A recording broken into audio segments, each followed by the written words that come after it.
Pada suatu hari, Raja Hutan berpidato di hadapan semua hewan di hutan dan mengatakan, Untuk menghadapi tantangan dunia baru, maka aku akan mendirikan sebuah sekolah.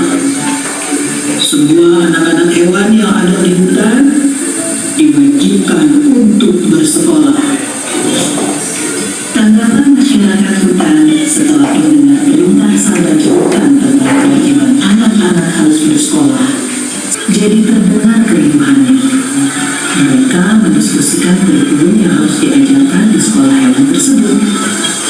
Semua memiliki pendapat yang berbeda. Pagi yang cerah, warga untuk mendaftar masuk sekolah. Mereka antri dengan tertib berbaris. Wajib mengambil dan mengikuti semua mata pelajaran. Nenek sangat baik tuturnya. Tapi dalam ujian terbang, nilainya hanya pas-pasan. Untungnya, ia tetap lulus ujian terbang tersebut. Yang membuat dia sedih sekolah setelah sekolah usai untuk latihan berlari ini. Dia bahkan juga terpaksa meninggalkan hobinya berenang untuk ada hal yang menarik kan menurut Bapak Ibu, ya? Silakan Bapak Ibu mau sampaikan apa atas tayangan video tadi?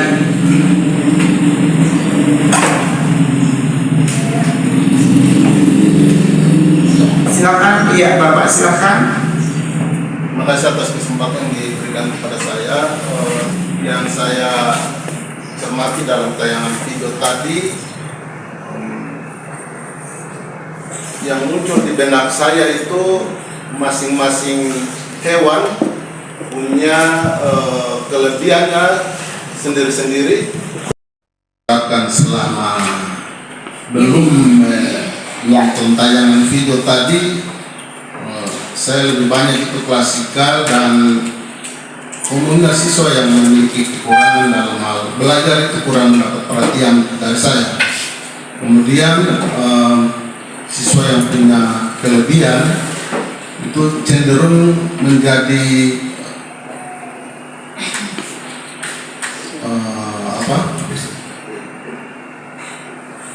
nilai tersendiri bagi saya dalam memberikan nilai, misalnya nilai ulangan dan sebagainya. Oh, ini siswa ini mampu, pasti dia punya nilai ini. Sudah lain kali dalam hal ulangan pun saya sebagai guru saya tidak perlu percaya karena saya sudah tahu bahwa kemampuan anak ini begini, yang ini kurang, pasti dia nilai kurang. Itu yang saya terapkan selama ini. Terima kasih. Oke. Juga mungkin diberi kesempatan yang lebih banyak ya untuk anak-anak seperti ini. Bagaimana Bapak Ibu? Apakah pengalaman Bapak Ibu juga hampir sama seperti Bapak tadi? Kita sudah paham bahwa anak-anak itu punya potensi, ya punya kelemahan yang berbeda-beda. Tetapi seringkali kita ya bahkan mungkin selama ini pembelajarannya adalah untuk semua anak itu sama. Ya, tadi memberikan keistimewaan kepada justru anak-anak yang sudah memiliki potensi, ya kan? Kita beri banyak kesempatan, dorongan, bahkan dia kasih bimbingan lagi yang lebih supaya dia nanti juara dalam lomba-lomba. Sementara anak-anak yang lain yang mengalami kesulitan mungkin kita biarkan, ya, mungkin kita biarkan. Oke, ini yang selama ini paradigma selama ini itu memang yang terjadi itu seperti itu, ya. Ilustrasi dari video tadi sebenarnya Bapak Ibu mau menggambarkan bahwa paradigma itu sebenarnya sudah tidak tepat lagi saat ini, ya, tidak tepat lagi saat ini dalam untuk mengikuti, sehingga Bapak Ibu tadi sudah menyaksikan bagaimana dampaknya. Bahkan bebek yang dia berenangnya itu sangat jago, pada akhirnya tumbang pada saat ujian kompetensi karena dia mencoba memaksimalkan untuk di bidang yang lain, yaitu berjalan.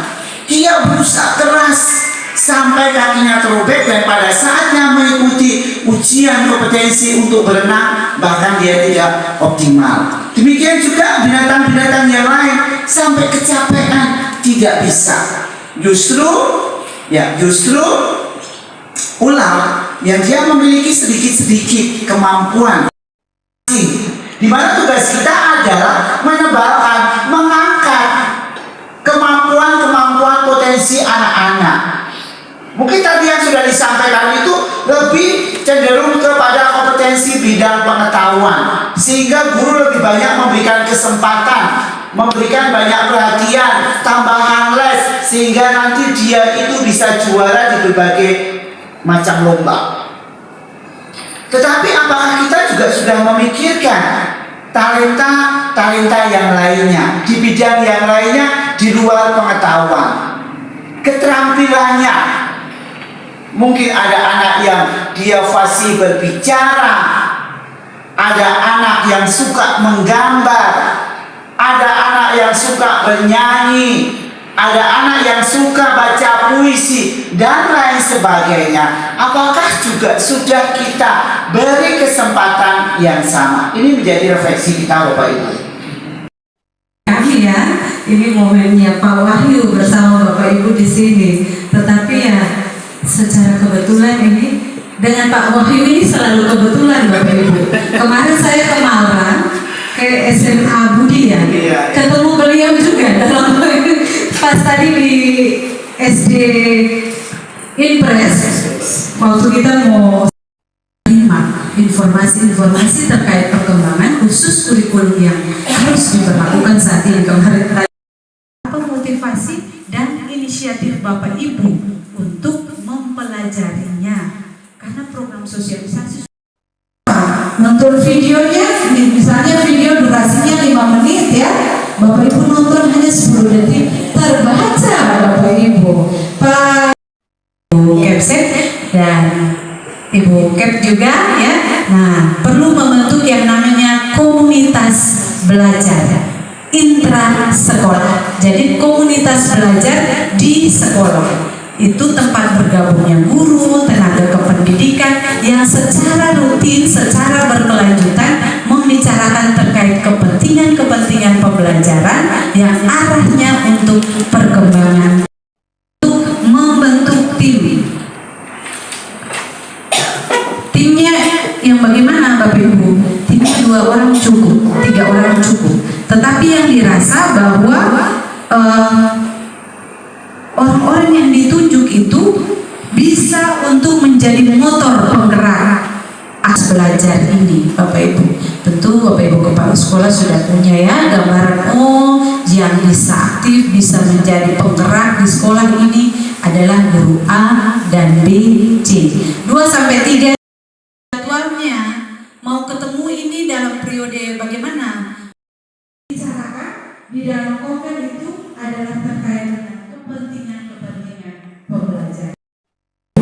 Atau belum bisa membaca dengan baik, berarti itu Bapak Ibu akan berefleksi. Nah kalau begitu apa yang harus Bapak Ibu lakukan? Buat perencanaan. Entah Bapak Ibu kasih struktur kurikulumnya secara khusus ya, kelas 1 itu 23 jam per minggu, itu belum termasuk mungkin ada muatan dokumennya ya. Jadi waktunya dari kelas 1 sampai dengan kelas 6 kalau kita lihat tadi semuanya sama ya. 1 jam belajarnya adalah berapa menit Bapak? 35 menit. Jadi kelas 1 kemudian karakteristik pembelajarannya seperti apa. Kemudian capaian pembelajaran itu mengandung. Aku tahu ini semua tak adil, walau kenyataan gajinya kecil. Pantesan banyak orang tidak mau pilih jurusan pendidikan jadi guru. Alasannya sering kali ku dengar, harus sabar ketika sedang ngajar. Tugas mulia dan harus serba bisa, mendidik dan melatih yang dilakukan untuk bangsa.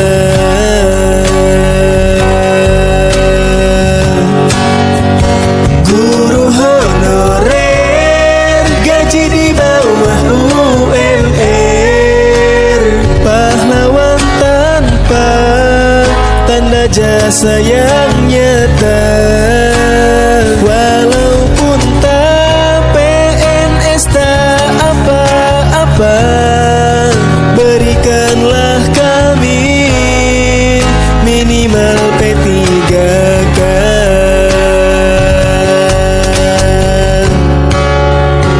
Alasannya sering kali ku dengar, harus sabar ketika sedang ngajar. Tugas mulia dan harus serba bisa, harus mendidiknya dan melatihnya.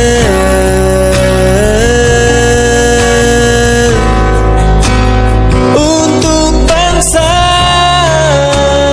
guru honorer, gaji di bawah UMR, pahlawan tanpa tanda jasa yang nyata.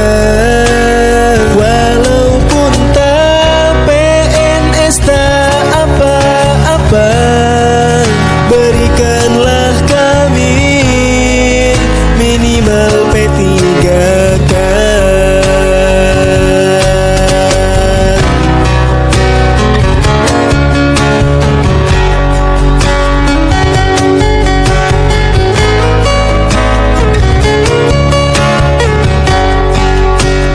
Guru honorer, gaji di bawah UMR, pahlawan tanpa tanda jasa yang nyata.